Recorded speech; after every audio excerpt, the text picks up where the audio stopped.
Catus, Maximus here. Just a quick review of this American lock number 895 or A895 hardened heavy-duty locking bolt. This is actually a pretty cheap item. I've seen it for between 20 and 30 bucks online. Appears to be hardened steel outer housing, and a hardened steel bolt. And that's what it is. It's just a sliding locking bolt. It does have this spring-loaded mechanism to keep it from sliding back and forth unintentionally. It does have an interesting aspect to where when you have it open, you can just put the lock back through it. That way, if you're in a shed or something that your kids or a prankster can't come and lock you in there. Do like the fact that this is a big 7/16 or 11 millimeter shackle, and it will accept large locks like this. When it's in the lock position, you could even put in multiple locks to require multiple keys to unlock it. It is cheap though. We can see like when they stamped it here, it really kind of warped this, or just these kind of funky notches in this thing. The whole, it's just kind of rough. They also mention it is hardened, but they don't tell you if it's just 1080 steel, which is a high carbon steel, or chrome vanadium, or boron alloy, or what. I guess we should take a file and see how hard it really is. Now, I'm getting a pretty good bite. You can see just a quick little filing action there. I am able to actually get a pretty good bite on this. Same on this.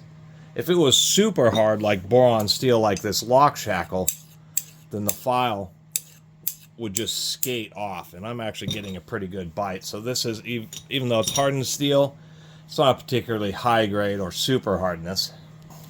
But really what its intention is a lot of people on sheds and maybe side doors to buildings, that type of stuff. You'll have like one of those fold over hasps where it folds over and you have a little loop and you put the lock through. This is just designed to be a little bit more substantial. How you attach it to the door is you have a series of holes here. We have 5 of them.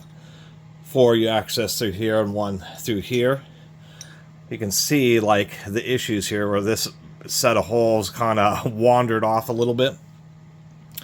We can see like on this portion where you use tapered head screws. You can get things like Tapcons with those blue concrete screws.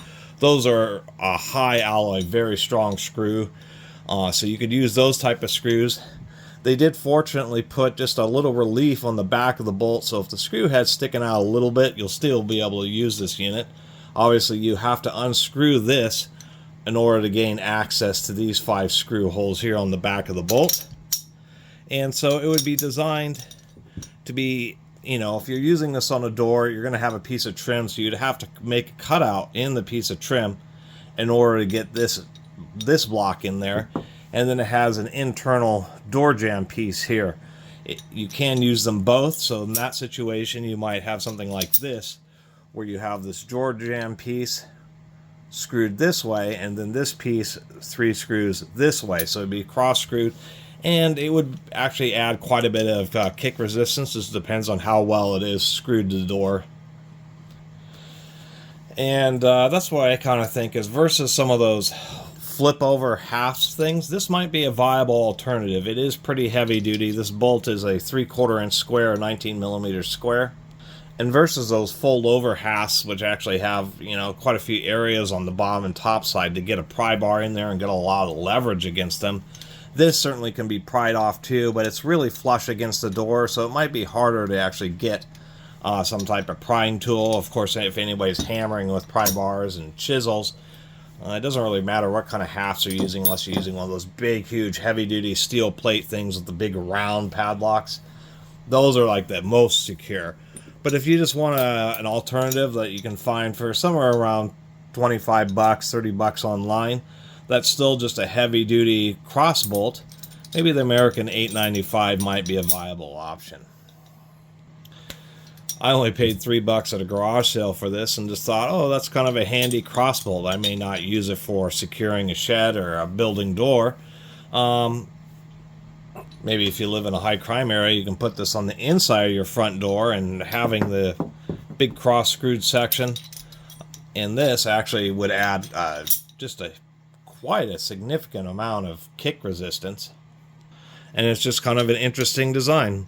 The only thing that I am disappointed about, once again, is just how well the file bit into this. Even though it's hardened steel, if this is on a building exterior and there's a gap here, somebody could probably spend about 20 or 30 minutes with a hacksaw and be able to cut through the bolt.